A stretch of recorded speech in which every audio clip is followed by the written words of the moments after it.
Record because this is a book. Yeah, I just started the recording for the book. We just did our previously on. I'm going to spotlight it for everybody so it's in there. And we are to chapter 7, the Royal Banquet. And as Raina just told us, our hero ended up in the dungeon. And in the dungeon, he heard the story from the witch, faintly macabre, about how there were these two princesses, Rhyme and Reason, who were helping make things go well in the kingdom. But then the two kings, the one who is into numbers and the other one who's into letters, got into a big fight, and they decided to get rid of Rhyme and Reason because they would not decide which was more important, numbers or letters. They said they were equal. And so they banished them to the castle in the air. And so until they come back, the whole kingdom is in disarray and everybody's fighting. We're on chapter 7. Milo just broke out of the dungeon by pushing a button and the wall opened and then he was out. It was very easy to get out. And all the dukes came running up, all the government people, the ones who say the same thing over and over again, and they've just come running up to him. Right this way, follow us, come along, step lively. Here we go, they shouted, hopping from the wagon and bounding up the broad marble stairway. And as you can see, I'm already in the banquet room. These are all the people in the kingdom back here. If you are following along in your notebook, in addition to writing down any new characters, you might take a minute to just draw a little sketch of how you picture the banquet room while I'm reading. It was a strange looking palace, and if he didn't know better, he would have said it looked exactly like an enormous book, standing on end, with its front door in the lower part of the binding, just where they usually place the publisher's name. Once inside the book palace, I've never seen a picture of the book palace, they hurried down a long hallway, which glittered with crystal chandeliers and echoed with their footsteps. The walls and ceiling were covered with mirrors, whose reflections danced dizzily along with them, and the footmen bowed coldly as they walked by. We must be terribly late, gasped the Earl nervously as they reached the tall doors of the banquet hall. It was a vast room, full of people talking loudly and arguing. The long tables were carefully set with gold plates and linen napkins. An attendant stood behind each chair, and at the center, raised slightly above the others, was a throne covered with a crimson cloth. I guess this is the throne here where the king is, see?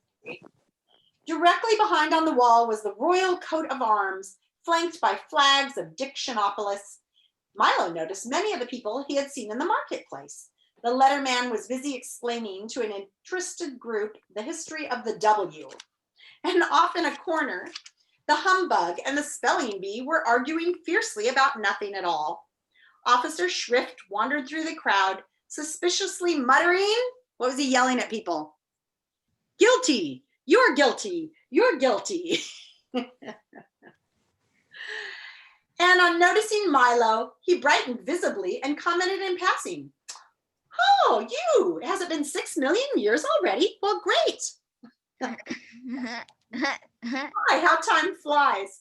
Everyone seemed quite grumpy about having to wait for lunch, and they were all relieved to see the tardy guests arrive. "Certainly glad you finally made it, old man," said the humbug, cordially pumping Milo's hand. "As guest of honor, you must choose the menu, of course." Oh my, he thought, not knowing what to say. "Be quick about it," suggested the spelling bee. "I'm famished. F-A-M-I-S-H-E-D, famished." As Milo tried to think, there was an ear-shattering blast of trumpets, entirely off-key, and a page announced to the startled guests, "King Azaz, the Unabridged." Here's our king. Ready? Is this what you were picturing? He's a very wide man. For me, I was thinking better luck. The king strode through the door and over to the table and settled his great bulk upon his throne, calling irritably, "Oh, places, everyone, take your places." He was the largest man Milo had ever seen. A great stomach, large, piercing eyes, a gray beard that reached to his waist, and a silver ring on his little finger of his left hand. He also wore a small crown and a robe with letters of the alphabet beautifully embroidered all over it. have we here? He said, staring down at Talk and Milo as everyone else took their place. If you please, said Milo. My name is Milo and this is Talk. Thank you very much for inviting us to your banquet, and I think your palace is beautiful. Exquisite, corrected the Duke. Lovely, counseled the minister. Handsome, recommended the Count. Pretty, hinted the Earl. Charming, submitted the Undersecretary. Silence, suggested the King. Now, young man, what can you do to entertain us? Sing songs, tell stories, compose sonnets, juggle plates, do tumbling tricks? Which is it? I can't do any of those things, admitted Milo. What an ordinary little boy, commented the King. Why, my cabinet members can do all sorts of things. The Duke here can make mountains out of molehills.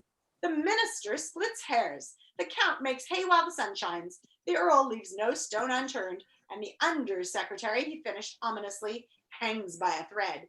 Can't you do anything at all? Wonder what you guys would do if you appeared before the King. What talent would you show him? Well, I can count to 1,000, said Milo. Do you think that this King is going to like that answer? No. Arg! Numbers, never mention numbers here. Only use them when we absolutely have to, growled Azaz disgustedly. Now why don't you and Talk come up here and sit next to me, and we'll have some dinner. Are you ready with the menu? Reminded the humbug. Well, said Milo, remembering that his mother had always told him to eat lightly when he was a guest. Why don't we have a light meal? Anybody have a prediction what kind of a light meal they're going to have? Uh-oh. A light bulb? What do you think, Clara? They're gonna eat like a light meal, like maybe some like light pale oranges or something. Okay, let's see. I think... A light meal it shall be, roared the bug, waving his arms. The waiters rushed in carrying large serving platters and set them on the table in front of the King. When they lifted the covers, shafts of brilliant colored light leapt from the plates. So this kind of light. Light meal. And bounced around the ceiling, the walls, the floors, and out the windows. Not a very substantial meal, replied the humbug, rubbing his eyes, but quite an attractive one. Perhaps you could suggest something a little more filling. The King clapped his hands, and the platters were removed, and without thinking, Milo quickly suggested, well, in that case, I think we ought to have a square meal of... But before he could finish, the humbug shouted again, a square meal it is! Any predictions? Show me with your fingers, what kind of a meal is this going to be? All right, good. Nice squares. Let's see. The King clapped his hands once more, and the waiters reappeared carrying plates heaped high with steaming squares of all sizes and colors. Ugh, said the spelling bee, tasting one. These are awful. No one else seemed to like them very much either, and the humbug got one caught in his throat and almost choked. Time for speeches, announced the King, as the plates were once again removed and everyone looked glum. You first, he commanded, pointing to Milo. Your Majesty, ladies and gentlemen, started Milo timidly. I would like to take this opportunity to say that in all of the... That's quite enough, snapped the King. We don't have all day. But I'd just begun, objected Milo. Next, bellowed the King. Roast turkey, mashed potatoes, vanilla ice cream, recited the humbug, bouncing up and down quickly. What a strange speech, thought Milo, for he'd heard many in the past and knew that they were supposed to be long and dull. Hamburgers, corn on the cobs, chocolate pudding, P-U-D-D-I-N-G, said the spelling bee in turn. Frankfurters, sour pickles, strawberry jam, shouted Officer Schrick from his chair. Since he was taller sitting than standing, he didn't bother to get up. And on down the line it went, with each guest rising briefly, making a short speech, and then resuming his place. When everyone had finished, the King rose.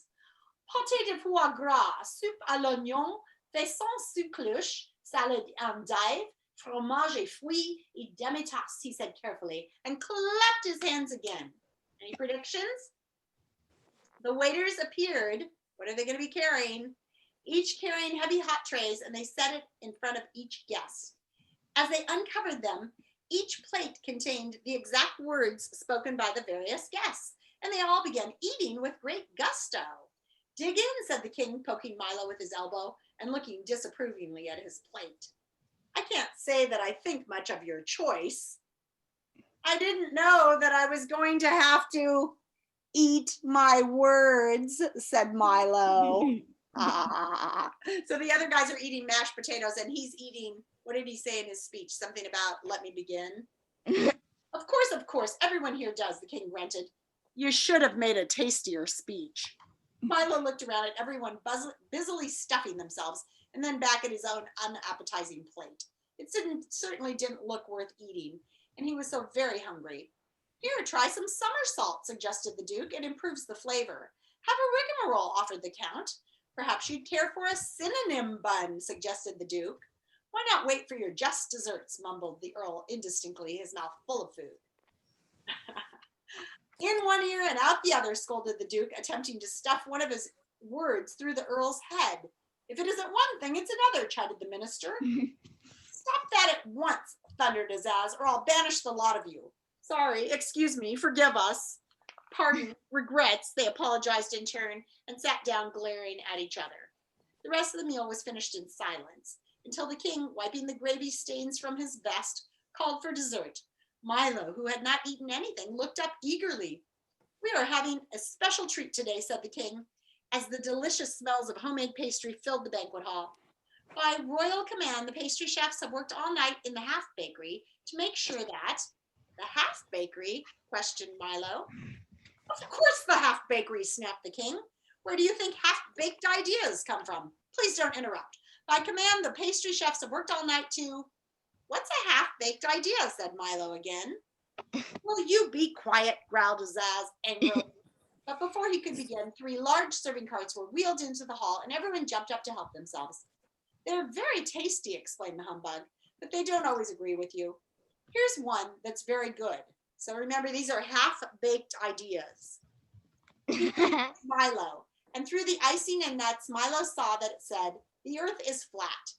People have swallowed that one for years, commented the spelling bee, but it's not very popular these days. So before they learned the earth was round, did you know that people believed for a long time that it was completely flat and that when you got to the end of it, you were going to just fall off the earth until somebody finally figured out that it was round.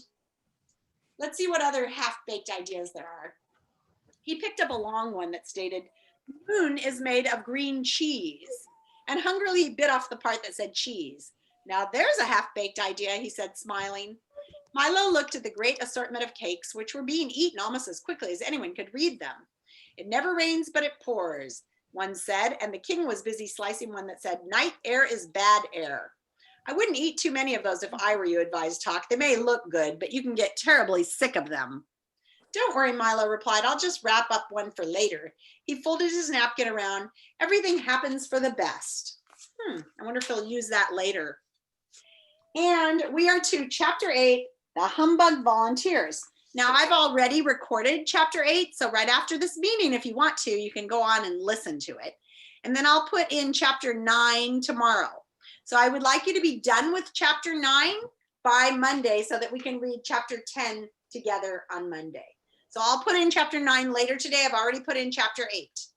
And Chapter 9 is called, It's All in How You Look at Things. And take a moment to just write down like a sentence or two about what it's about so you'll remember on Monday. All right, I'm going to